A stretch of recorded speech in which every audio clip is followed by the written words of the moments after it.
நல்லா கவனிங்க. உன்னை எவனோ உன்னை எதிர்க்க ஆள் இருக்கலாம், நீ நல்லா கூட நினைப்பான் தெரியுமா? நான் சொல்ல ஒரு ஆத்மயோகியா, யார் நீ நல்லா இருக்க கூடாதுன்னு நினைக்கிறானோ அவன் நல்லாவே இருக்க கூடாது. குருஜி இதெல்லாம் ஒரு டீச்சிங்கா? ஆமா. ஆனா நீ அவனை எதுவும் பண்ணாத. ஐயா நானும் அவனை எதுவும் பண்ணக்கூடாது, ஆனா அவன் நல்லா இருக்க கூடாது. அது எப்படி பண்ணலாம்? சிரிச்சிடு. ஏன்னா நீ நல்லா இருக்க கூடாதுன்னு ஒருத்தன் நினைக்கிறான் பாத்தியா, அவன் முன்னாடி நீ சிரிச்சா நீ வெறும் சிரிக்கல, நேத்தோட இன்னைக்கு நல்லா இருக்குன்னு நினைச்சு அவன் டென்ஷன் ஆயிடுவான். சிரிச்சிரு. தனியா கூட ரூம்ல அழுதுரு, ஐயோ இருக்கிற பிரச்சனைக்கு.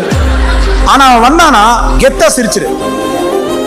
சாமா ஜாலியா இருக்கா, சும்மா போன் பண்ணி அவனுக்காவது பேசு. மச்சா அப்புறம் நாளைக்கு என்ன பண்ணலாம், நைட் பார்க்கலாமா? தயவு செய்து நீ நல்லா இருக்கும்னு நினைக்க டல்லா மூஞ்ச வச்சுன்னு அவனுக்கு அந்த சக்சஸ் கொடுத்துறாத. அது நான் என்ன சார் பண்ணணும்? அவன் முன்னாடி அவசர அவசரமா சிரிச்சிரு.